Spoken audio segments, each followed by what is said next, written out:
अभी मैं कल भी डॉक्टर के पास गया था, मैं अच्छा खासा था, मुझे फिर कल वॉमिटिंग टाइप की महसूस हुई।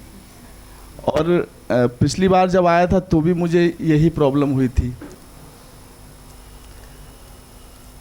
इस बात को बताऊं उसके पहले वैधानिक चेतावनी आप ज़रूर सुन लें कि ये चीज़ों को मिस्टीफाई करने की ज़रूरत नहीं है और हर चीज़ पे इसको लागू नहीं करेंगे। लेकिन जो ये फिनोमिना का जिक्र कर रहे हैं परमवीर जी कि वॉमिटिंग, तो ये एक ऐसा फिनोमिना है जिसको लॉन्ग रन में साधकों के जीवन में देखा गया है और उसका एक महत्व है, उसका सिग्निफिकेंस है साइकोलॉजिकल भी। हम जैसे जैसे अनबर्डन होते हैं, यानी कि निर्भर होते हैं, हमारे अंदर से जो व्यर्थ फेंकता है, जैसे वो कह रहे हैं व्यर्थ छूटता है, तो ऑब्वियसली व्यर्थ तो छूटना ही चाहिए, जो व्यर्थ है वो छूटेगा। लेकिन हमको कहाँ पता है क्या व्यर्थ है और क्या नहीं है, ये हमको नहीं पता। लेकिन अगर हम बॉडी के प्लेन पे देखें, हमारी बॉडी को बिल्कुल करेक्ट पता होता है कि जो हमारी बॉडी में गया है और क्या बाहर फेंका जाना है। तो कभी कभी जब माइंड चीज़ों को थ्रो कर रहा होता है तो हमारी बॉडी केवल उसके साथ एक सिंपैथेटिक रिएक्शन करती है, जिसको कहते हैं ना सहानुभूतिपूर्ण एक प्रतिक्रिया होती है बॉडी की। तो उसमें वॉमिटिंग लिटरली एग्जैक्टली होने लगती है। तो अतीत में बहुत ट्रेडिशन में ऐसे साधक देखे गए, जब वो गहरे ध्यान में जाते हैं तो उनको वॉमिट की फीलिंग होने लगती, वॉमिट होने लगती। तो उसको माना जाता है प्रोसेस ऑफ अनबर्डनिंग, यानी कि निर्भर होने का जो प्रक्रिया है, हल्के होने की। तो उसके साथ कोऑपरेट करिए, उसके साथ भागिए नहीं, अगर ये वहाँ से जुड़ा है, अगर उस डायमेंशन से। अब हर वॉमिट करने वाला इंसान ये ना समझे कि हम प्रोसेस ऑफ अनबर्डनिंग में हैं। नहीं, कोई कहे डॉक्टर दवा ले लो, नहीं, I am in the process of अनबर्डनिंग। Diarrhoea हुआ है, I am in the process of अनबर्डनिंग। फिर मैं कहता हूँ नहीं पहले डॉक्टर को देखो, कई लोग कहते हैं आप तो कहते हैं डॉक्टर को दिखाओ, डॉक्टर को बीच में क्यों लाते हैं। तो जब डायरिया वेरिया सब क्लियर हो जाए कि नहीं है, कुछ इन्फेक्शन नहीं है भाई आपको, फिर भी कुछ हो रहा है, देन एक्सेप्ट इट। एक्सेप्ट ही नहीं करिए, उसके साथ कोऑपरेट करिए। एक टाइम आएगा जब वो चीज़ चली जाएगी, आप बिल्कुल कूल हो जाएंगे, आप कुछ फेंकने के लिए, छोड़ने के लिए नहीं रहा। फिर बहुत बड़ी दिक्कत यह है कि मैं घर में जो है एडजस्ट नहीं कर पाता हूँ गुरुदेव। मैं कई बार वही क्वेश्चन रिपीट करता हूँ अपनी माँ का, उनके पीछे पीछे घूमना पड़ता है मुझे, और लेकिन मैं उन्हें खुश भी नहीं रख पाता हूँ। और उनकी हरकतें जो हैं, अब वो यहाँ अनंत में आना उन्होंने शुरू कर दिया है, तो नई सपनों की दुनिया उन्होंने गढ़ लिया। आप शांत हो जाएं और घर में, घर के वातावरण को स्वीकार कर लीजिए, उसके साथ फाइट मत करिए। इसीलिए पुराने साधक एक और गलती करते थे, वो घर में या घर वालों को या घरवाली को छोड़ने की कोशिश बहुत करते थे। छूटने में सबसे पहला नंबर वही आता था कि घर वालों को छोड़ के भागना है, घर को छोड़ के भागना है, घरवाली को छोड़, घरवाले को छोड़ के भागने के इंस्टेंस कम है थोड़े, इसीलिए मैं घरवाली का जिक्र कर रहा हूँ। हालांकि पैरेलल होते तो मुझे अच्छा लगता, बराबर बैलेंस बना रहता, लेकिन फ़िलहाल वैसे उदाहरण कम है। तो छोड़ने का जो एक सिस्टम है, फिनोमिना है, वो आता है अंदर से, लेकिन वो आता है एक्सेप्टेंस के अभाव से। अब आपकी अम्मा हैं, स्वीट्स ही हैं, आती हैं अनंत में, और वीडियोज़ में भी कई एक आधे अपीयर हुई हैं, डांस वांस करते हुए किसी ने देखा होगा अगर वो होगा। इनकी प्रॉब्लम क्या है कि ये उनको खुश करने में लगे, वो ऑलरेडी खुश हैं, तो आप मत खुश करिए उनको, आप थोड़ा बच्चे से बन जाइए। अब आपकी दुविधा क्या हो गई, आप बड़े भी हो गए हैं और बच्चे भी हैं, तो या तो एक काम करिए, या तो बिल्कुल बड़े हो जाइए या फिर बच्चे हो जाइए। तो अम्मा को बस अम्मा की तरह देखिए, बच्चे बने रहिए, उनको एक्सेप्ट कर लीजिए वो जैसी हैं, और वो बिल्कुल ठीक डायरेक्शन में जा रही हैं, वो अपनी खुशी खुद ढूंढ लेंगी। अगर उन्होंने अपने सपने बुने हैं तो बुनने दो, क्या दिक्कत है, उनको अपने सपनों में जीने दीजिए। आपसे जो बन पड़े उनके लिए वो कर दीजिए। और सबसे इम्पोर्टेंट चीज़ है, जब मौका मिले तो आधा घंटा उनके साथ बैठ लीजिए, उनको सुन लीजिए, और वो कुछ करना चाहती हैं तो उनको कर लेने दीजिए। आपको कुछ बोलना चाहती हैं तो सुन लीजिए, आपको कुछ खिलाना पिलाना चाहती हैं तो खा लीजिए, पी लीजिए, जो करना चाहती हैं। अब उनका भी उम्र का जो मुकाम है वो उस ढंग से जिएंगे, तो आप उसको एक्सेप्ट करिए और कभी कभी उनसे कुछ डिमांड करिए, कुछ मांगिए, कुछ उनसे खाने के लिए कहिए, कुछ उनको करने का मौका दीजिए। देखिए बहुत खुश होंगी, क्योंकि वो आपको बच्चे की तरह देख रहे हैं। आप यूँ तो बिहेव बच्चे की तरह ही कर रहे हैं, नहीं तो क्वेश्चन नहीं उठाते, लेकिन फिर बीच में आप बड़े भी हो जाते हैं, फिर वो टकराहट हो जाती है। तो उनको कुछ करने का मौका दीजिए और उनके लिए सबसे बड़ी चीज़ है उन पर ध्यान दीजिए, उन पर अटेंशन दीजिए। ये सबसे बड़ा आपका काम होगा और खुश रहेंगे। अब देखिए इनकी माता जी, जैसा कि आपने बताया, वो स्कूल नहीं गई, स्कूलिंग नहीं करी उन्होंने, लेकिन ऐसे उन्होंने अपना अक्षर ज्ञान किया, पढ़ती हैं।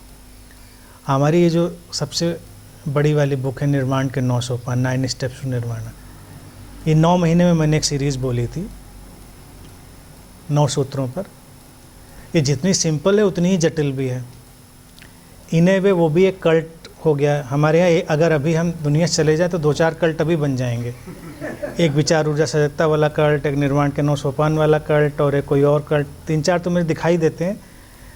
तो कुछ लोग कहते हैं कि उसमें सारा कुछ तो आपने बोल दिया है, तो वो जटिल भी है। हालांकि बहुत सिंपल लैंग्वेज यूज़ करता हूँ, लेकिन सिंपल ही तो सबसे जटिल होता है। जैसे फूल बहुत सिंपल है, लेकिन कितना कॉम्प्लिकेटेड है, कभी देखिए उसको, उसका स्ट्रक्चर। वो किताब वो 2 बार पढ़ चुकी हैं इनकी अम्मा, जो कि अभी हमारे यहाँ से कितने लोग होंगे जिन्होंने उसको एक बार भी पूरा पढ़ा होगा। इतनी मोटी किताब, पूरे धार्मिक भाव से रिलीजियसली वो 2 बार ख़त्म कर चुकी है ना। 2 बार ख़त्म हो गया और तीसरी बार शुरू हो गई है। तबीयत कुछ ख़राब हो गई वहाँ, तो वो लगी कि वो जो है आनंद श्री जो है वो कृष्ण के अवतार हैं और जो है वो ऐसे पता नहीं कौन सी। अब मैं उस चीज़ को वहाँ रोकता हूँ उनको। 85-90 साल की उम्र में उनकी खुशी के लिए हम थोड़ा ड्रामा कर सकते हैं, कोई दिक्कत नहीं। कहते हाँ हैं, हमको भी पता चला। खुश रहने दीजिए उनको। मेरा सजेशन है उनके खेल को बिगाड़िए नहीं, उनको खेल लेने दीजिए। अगले पड़ाव पे आपको नहीं पता कि हो सकता है उनको बहुत क्लियर अंडरस्टैंडिंग आ जाए और तब आप चमत्कृत हो जाएं कि अच्छा तो अम्मा तो आज ऐसी बात कर रही हैं, ये तो हैरान करने वाली बात है। वेट करिए थोड़ा सा। देखिए वो ऐसे व्यक्ति के बारे में ये सब बातें बोल रही हैं जिसका इन मामलों में पीएचडी है, इन चीज़ों को हैंडल करने में। चमत्कार, अवतार, सब ये सब हैंडल करते हुए मुझे अरसा हो गया है। तो करने दीजिए, लोगों को आने दीजिए। उसी बहाने अगर कोई आना चाहता है ठीक है, कोई सोचता है कि हम पानी छू के दे देंगे उससे वो चमत्कार हो जाएगा, हम देख देंगे तो चमत्कार, कोई बात नहीं, आने दीजिए। होते भी हैं चमत्कार, ऐसा नहीं होते हैं,